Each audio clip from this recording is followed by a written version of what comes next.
In the name of the Father, the Son, the Holy Spirit. Pioneers.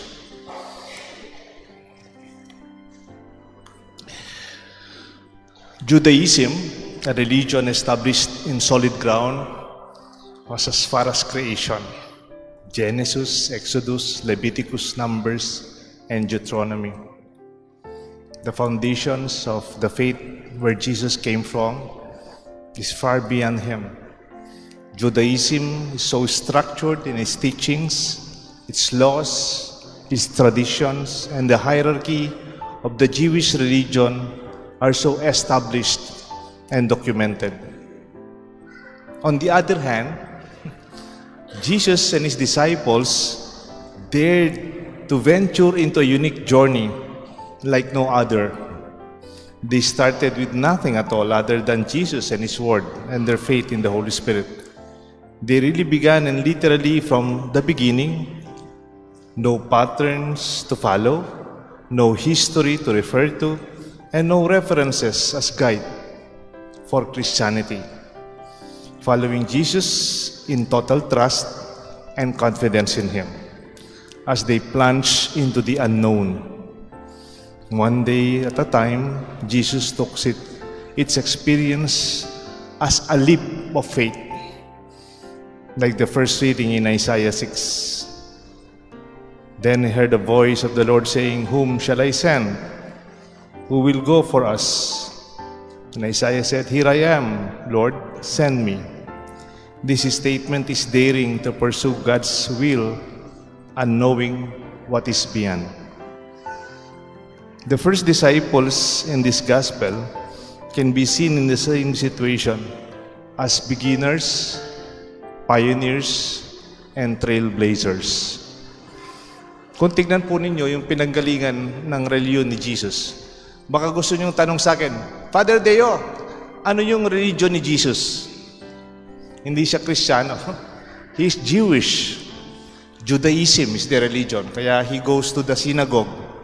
He goes to read the books of the past, of the Old Testament. Kaya nga po yung pinanggalingan nila, solid na religion. Now they are starting with something. Bagito, they are all beginners. Ang inuumpisa nila, nothing. Kagaya tayo ngayon. Kunyari tayo, alam na natin gagawin natin sa misa. Ako, nagpari ako, marami nang nagmisa na nauna sa akin. At sa aking pagmimisa, marami na rin yung mga paring nauna sa akin. It's already tradition. Pero sina Jesus, they were pure beginners. There's no precedent that they can look up to as a guide.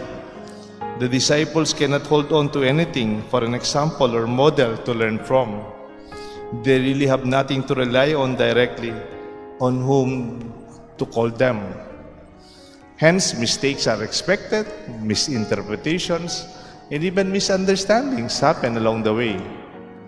They are taking baby steps.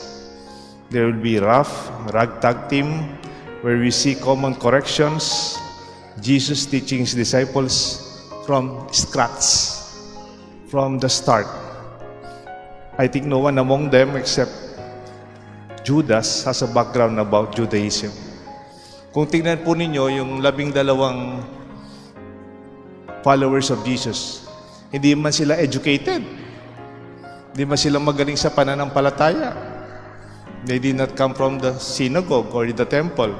Except Judas, of all people, may background siya sa Judaism. That's why sometimes he could question Jesus at some points. The rest, they are fishermen, ordinary people. Kaya nga kung minsan, nawawala ng pasensya si Jesus sa kanila. Tingnan niyo po sa Bible, madami yung linya. Halimbawa in Matthew 15, 16 to 20. Jesus said, "Do you not understand? Surely you know that the food and other enter the food, the stomach, and then goes out of the body. But people say their mouth comes from the way that they think things make people unclean."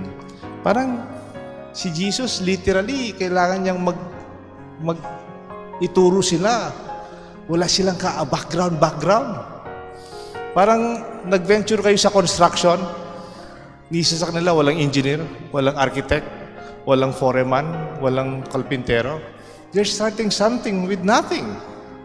That's how daring they are. They are beginners. Second, they are also pioneers. Go into the deeper waters. They are pioneers as they were sent 2 by 2s. Jesus trained his disciples to go to different villages. They were not comfortable to become settlers. They were taught to move on, to carry on. Settlements have their own established footing as a way of life. Pioneers, as a general term, explores the unestablished and unreachable ways of the mission. They make disciples that meet along the way as they preach the good news. Kaya nga po, ang lakas ng loob nila, no? They have no background, but they did not know they're starting one of the greatest religion in the world. Go, preach the good news. Wala naman silang masyadong background except the words of God. In Mark chapter 16, Jesus commanded as he trained and taught them and said to them, "Go into the world and preach the good news everywhere." Kaya nga po, this mission is wonderful as an invitation for all of us to be pioneers. Anong gusto sabihin ng settlers? Settlers, when they already have tradition. Settlers, when they are already established. Parang sa mga parokya, may mga parokyang matatanda na. Yung matatandang parokya, marami na silang tradition. Marami na silang dapat ganito, dapat doon. Pero yung mga bagong parokya, they are more daring to start anew. Halimbawa, itong chapel natin sa Clark, relatively, kahit matagal nang nagmimisa, napansin nyo, walang masyadong uniform except the EMHT. Kumisan, sino magbabasa? We're trying to establish, sino mga altar boys? Galing sa Sapong Bato, we're quite pioneering into something that we all experience anew. And that is the experience of the disciples of Jesus. And lastly, they were trailblazers. When you say trailblazers, they were invited beyond fishing. Ano sa buhay natin? Puro pangingisda na lang ba? Puro income na lang ba? Puro fishing na lang ba? Jesus invited, "Come, I will make you fishers of men."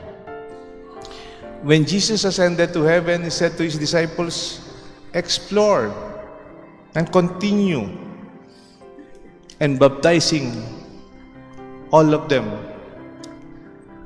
and all the nations." Wow! Sa lugar nila noon sa Israel, they will go around the world to baptize all creatures. I think Peter and Paul, the second reading, talked about burning the grass and cutting the bushes. Yan ang trailblazers.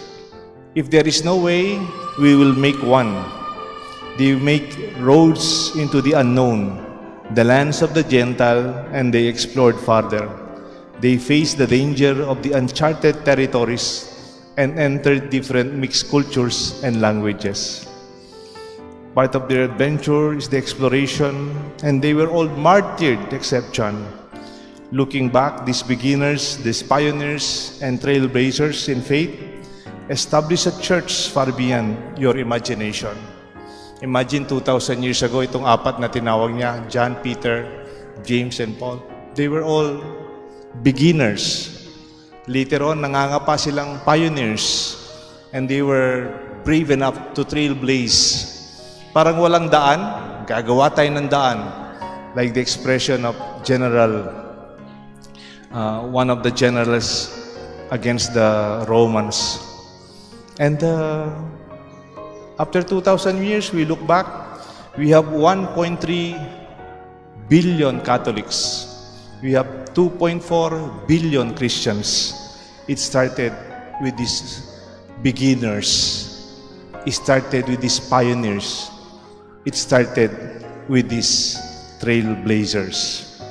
Pwede kasi tayo sanay na. We are already settlers. Yung established na tayo. Kumisan sa mga matatandang simbahan, pati yung upuan nila, established na kung saan sila nakaupo. Memorize ko na. Pero when we have the faith that explores, I think Jesus invites us to always begin, to always pioneer, and to trailblaze, to begin again. May tanong lang po ako sa inyo.